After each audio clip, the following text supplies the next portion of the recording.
A very good evening. From stories around the world to stories here at home, this is the National News Broadcast. I'm Vidushni Sadish Kumar. A very good evening indeed. I am Charitamani Prarachi, and now let's move on to the headlines for tonight's news. Inoculation of the Russian vaccine begins. Administration of the second dose of AstraZeneca vaccine conducts successfully. The number of COVID-19 treatment centers expands. India COVID-19 cases top 400,000 for a second time. Concerns over the distribution of foreign relief. Steps taken to distribute reliefs allocated for war heroes effective from April 27th as per President's Cabinet paper. The first phase of Rangpur Expressway set to begin tomorrow. On to those and other stories in detail now, and starting off with local stories. The inoculation of Russian-made Sputnik V COVID-19 vaccine commenced today. Its first vaccination program was commenced at Madinnagoda Suramyarame historic temple premises. The first consignment of the Sputnik V COVID-19 vaccine arrived in the country on May 4th. Accordingly, the inoculation of the first dose of the vaccine was initiated today. State Minister ChannelEye Rupavahini was also present at this occasion. The inoculation of the second dose of the AstraZeneca vaccine under the COVID-19 immunization program is currently underway. Accordingly, 18,265 persons were vaccinated yesterday. A total of 157,551 persons have been vaccinated with the second dose of the AstraZeneca vaccine thus far. A total of 1,305 COVID-19 patients were detected today. Meanwhile, 810 discharged from the hospitals yesterday following their complete recovery. So far, the total recoveries in the country has increased up to 100,885. A total of 70,215 COVID-19 patients are still receiving treatments in hospitals. 14 COVID-19 deaths were reported yesterday from Hinguragoda, Polonnaruwa, Gonapala, Bolathkohupitiya, Devanagala, Gallala, Tiripane, Wattala, Kalutara, Payagala, Peradaniya, Kurana, Tummalasuriya and Kiribathkumura. Meanwhile, Sri Lanka Railways Department has taken steps to temporarily suspend 20 train services from today. Health authorities have emphasized that all necessary steps should be taken to protect pregnant women from the COVID-19 outbreak.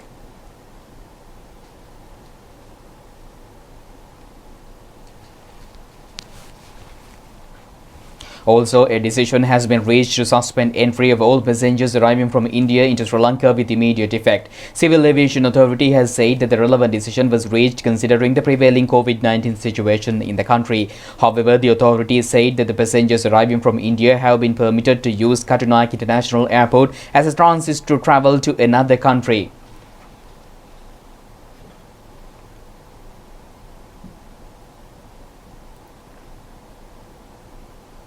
The largest COVID-19 treatment center, equipped with all facilities including the largest number of beds, is currently being constructed in Seduwa area. The central will consist of 1,200 beds. The project has been initiated with the support of the Sri Lanka Army.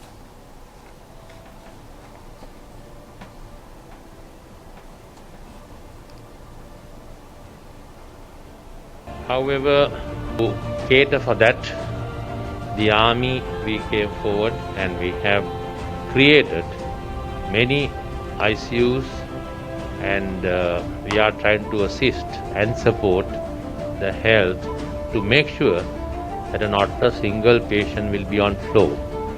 We will make sure that even worse come to worse, even the military camps we will take and make sure that we will provide security even staying under a tree. But we will give our camps and we will look after the people of this country. We are ready for that. As of now, we are in the process. Yesterday also we created over 2,500 beds. Within next 3 to 4 days, we are increasing another capacity of 5,000 beds. If at all, which we don't wish or pray, we get even more numbers, we will make sure that we will even create more and more in the army. So the health is assured. The ministry, we will give the assurance. We will not running short of beds. Some or other we will give, and we will support you to ensure that the people are kept on the beds. COVID-19 intermediate treatment centres are being constructed in Bihintale and Madivachur areas. Governor of North Central Province Mahipala Herath engaged in an observational tour to look into the requirements of these centres. A new emergency services unit was established for the Medcity 7 COVID-19 treatment centre maintained by Anuradhapura Teaching Hospital. State Minister Dr. Nalaka Godeheva has directed his attention in conveying an abandoned building in Veeravelawatta area in Gampaha to a COVID-19 treatment centre. Meanwhile, a total of 238 violators of the quarantine regulations in the last 24 hours has been taken into custody. A total of 5,486 persons have been arrested thus far. කටයුතු සිදු කරන වෙළඳුන් පරීක්ෂාවට ලක් කිරීමක් සිදු කර තිබෙනවා. එමෙන්ම එම වෙළඳුන්ගෙන් යම් පිරිසක් තෝරාගෙන ඔවුන් ඇහඹු ලෙස රැපිඩ් ඇන්ටිජන් පරීක්ෂණ සඳහා යොමු කර තිබෙනවා. Sri Lanka Army Commander General Shavendra Silva said that two Gramadahari divisions in Nuwara Eliya and Trincomalee district have been isolated. Accordingly, isolation status has been imposed on Panangammane Gramadahari division belonging to Kotmale Police Division in Nuwara Eliya and Subhadra Lanka Mawata in Antankulam Gramadahari division belonging to Trincomalee Police Division. An operation using drones to monitor those who adhere to health protective guidelines in isolated areas in Koliyapitiya was carried out yesterday with the assistance of drone regiment of Sri Lanka Army. Well, moving on to COVID update from India. COVID-19 has killed more than 3.24 million people and infected over 155.2 million others globally. India's COVID-19 tally surpassed 21 million today as more than 412,000 new cases were registered across the country in the past 24 hours. This is the second time this month that over 400,000 cases have been registered in a single day. Besides, as many as 3,980 deaths, maximum so far, took place in the country yesterday, taking the total death toll to more than 230,000. The COVID-19 figures continue to peak in the country every day as the government has ruled out a complete lockdown to contain the worsening situation, though experts have pointed out the inevitability of a third COVID-19 wave in the country. Meanwhile, New Delhi has been put under a third successive lockdown till May 10th. While some school examinations stand cancelled, others have been postponed amid the worsening COVID-19 situation. The number of daily active cases has been on the rise over the past few weeks. India started the third phase of the nationwide vaccination drive, and so far over 162 million vaccination doses have been administered in the country. Meanwhile, the Indian government has ramped up COVID-19 testing facilities across the country as over 296 million tests have been conducted so far. The national capital, New Delhi, which has been one of the most COVID-19 affected places in the country, witnessed 20,900 new cases and 300 deaths through yesterday. So far, as many as 18,000 people have died in the national capital due to COVID-19. As India's devastating COVID-19 crisis mounted last month, countries around the world began sending emergency medical supplies to help stem the surge. Plane loads of ventilators, medicines and oxygen equipment began pouring into India from countries including the UK and the US at the start of last week. At the beginning of the week, some 300 tons of supplies on 25 flights had arrived at Delhi International Airport alone. However, as cases continue to reach record levels across the country, concerns are mounting about delays in supplying the aid to those most in need. The Indian government has strongly denied a delay, issuing a statement recently indicating that a streamlined and systematic mechanism has been introduced for the distribution of the supplies. Yet, on the ground, officials in several worst-hit states in India have alleged that the supplies have not reached thus far. Also, the government of India has been ordered by the Supreme Court to submit a plan to meet New Delhi hospitals' oxygen needs within a day. The top court of India stayed a contempt notice earlier issued to the government by the New Delhi High Court for defying its order to supply adequate oxygen to more than 40 New Delhi hospitals. And in the same note from United States of America, live Broadway shows will return to the stage starting from September 14th after an 18-month hiatus to fight the coronavirus pandemic, New York Governor Andrew Cuomo announced yesterday. Broadway stars are set to hit the stage once again come September after more than a year-long hiatus. New York Governor Andrew Cuomo announced Wednesday that theaters will reopen at full capacity September 14th. Cuomo tweeted that, quote, "Broadway is a major part of our state's identity and economy, and we are thrilled that the curtains will rise again." While New York plans to lift most social distancing restrictions in 2 weeks, Broadway theaters need more time for rehearsals and marketing to draw in crowds. Show producers will work with state authorities on what safety measures will be required. Industry experts say it's possible theaters will mandate vaccination proof for audience members. Thousands of actors, dancers, musicians, and backstage crew were left out of work when much of Broadway closed in March of last year. Over 30 shows were in production when the shutdown began, including hits like Hamilton, The Lion King, and Wicked. But some shows like hit musicals Frozen and Mean Girls have said they will not return. Tickets for the upcoming Broadway season will go back on sale starting Thursday.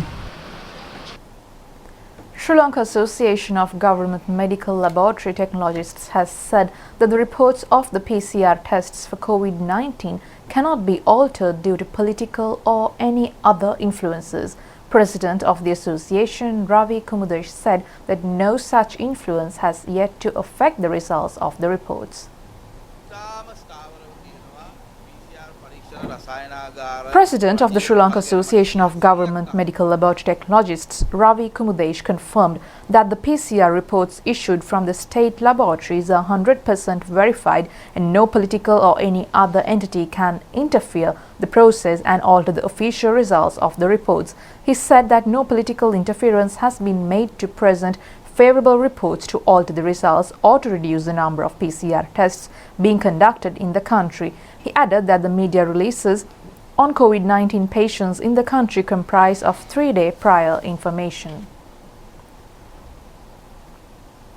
The first phase of the Rangpur Expressway will commence tomorrow under the patronage of Prime Minister Mahinda Rajapaksa. The first phase consists of the section between Kahathaduwa to Ingiriya. The Prime Minister is expected to initiate the new project from Temple Trees using new technology due to the prevailing COVID-19 outbreak in the country. The new expressway is the 7th expressway proposed to be constructed in the country. The proposed Rangpur Expressway, which begins from Kahathaduwa Interchange Hub, will be extended to Palmadulla via Ingiriya and Ratnapura. With a total length at 73.9 kilometers, the project is expected to be completed within 3 phases and at a cost of 54.7 billion rupees. And meanwhile, the annual Iftar traditional event organized with the participation of Prime Minister Mahinda Rajapaksa was held at the Temple Trees last evening. The event was organized under strict health protective guidelines. The Iftar traditional event, which usually being conducted with the participation of many devotees of Islam, was held with the participation of several Muslim parliamentarians due to the prevailing COVID-19 outbreak in the country. Parliamentary representatives of Muslim Congress, Muslim National Organization and All Ceylon People's Party carried out their Iftar rituals while engaging in a cordial discussion with Prime Minister Mahinda Rajapaksa. The representatives also directed the attention of the Prime Minister on several issues concerning to the Muslim community in the country. The representatives also said that it was a privilege to fulfill Iftar rituals as the Temple Trees. MPs Nasir Ahmed, HMM Haris, SMM Mufarraf, Ali Sabri Rahim, MS Tawfiq, Ishaq Rahman, Vizier Kazim and Coordinated Secretary to the Prime Minister on Islamic Religious Affairs, Farjan Manzoon, were present on this occasion. And meanwhile, the Police Motor Traffic Division has taken steps to implement a new plan to control the traffic congestion in Colombo and suburb areas with the use of drone technology. Accordingly, the pilot project of this initiative was conducted in Nugegode today. The new program was initiated with the participation of DIG Ajit Rohana and Director of Air Force Intelligence Air Commodore Tushara Veeraratne. The Police Special Task Force also said to extend its supports for this initiative. Under the initiative, the traffic congestion is expected to be controlled by monitoring the vehicular movement in the identified congestive areas using drone camera and mobile operation centers. The project, which was initiated today in Nugegode on the high-level road, expected to be initiated targeting the main roads in Colombo, including Parliament Road and Nigambo Road.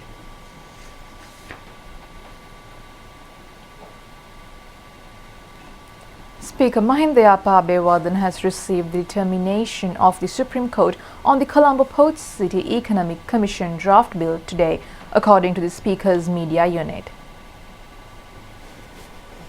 Following the issuance of the draft bill on the Economic Commission, several entities filed petitions with the Supreme Court objecting the draft bill. The determination of the Supreme Court, which was reached following a lengthy hearing, was scheduled to be presented to the Speaker. Accordingly, the Speaker expected to declare the determination, which was handed over today to the Parliament on May 18th. The relevant debate on the draft bill was scheduled to be held yesterday, but was postponed since the determination was not received by the Parliament. The Poor Day program, prioritizing the establishment of Dhamma library in every temple in the country, is expected to be commenced on the upcoming Vesak full moon Poor Day. The theme of the program is Apa Abhimahane Suraki Sabhyatwe Yali Bihipitata. A media briefing was held in this regard in Colombo today.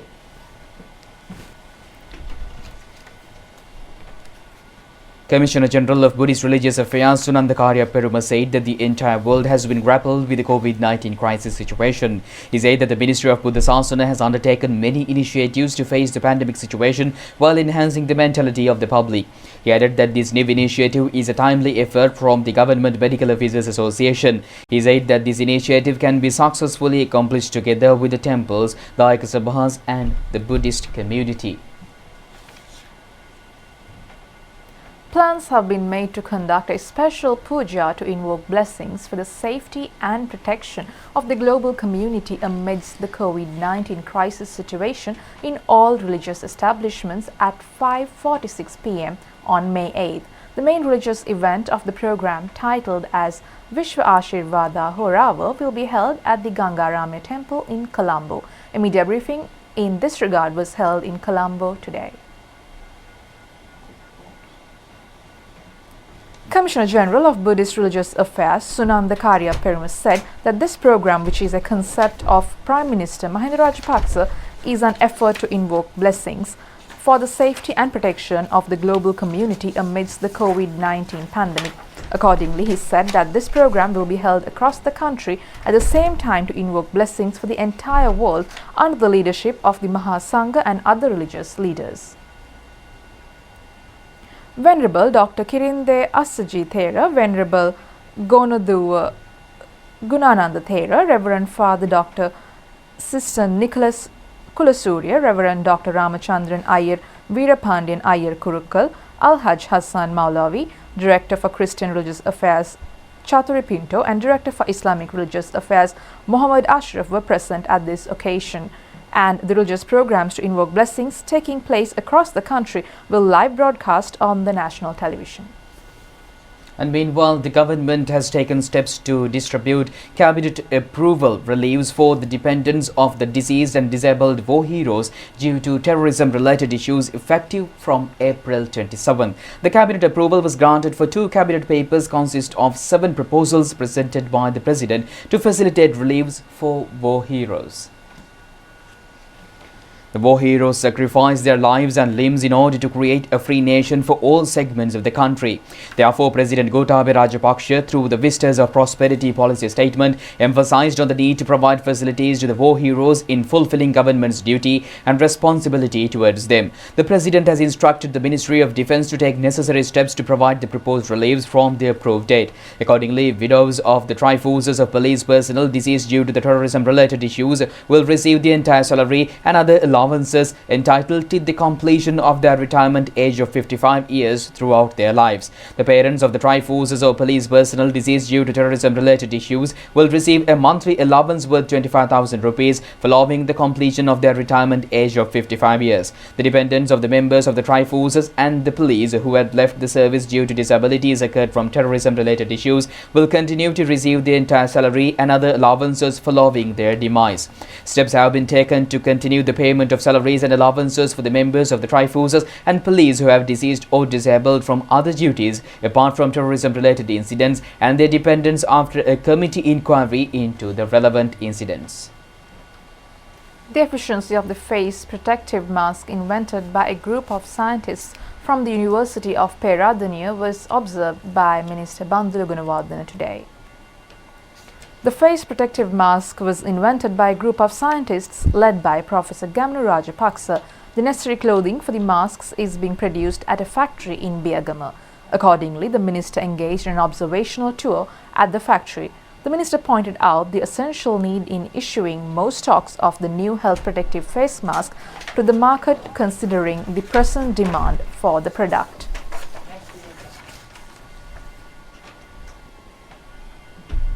And Minister Mahinda Amarveera says that certain multinational companies are in the effort to destroy the environment while receiving the general public. Speaking at a media briefing today, the minister emphasized that the government will not leave any room for such attempts. Minister Mahinda Amarveera said that the benefits from the objective of the cabinet paper will be rendered upon the nation. He added that the president along with him has presented 20 proposals and 12 of them are related to environment. Accordingly, he added that many comprehensive decisions on environment will be declared through this cabinet paper. And with that, we conclude tonight's news. Do it just tomorrow at the very same time. Stay safe. Good night. Good night.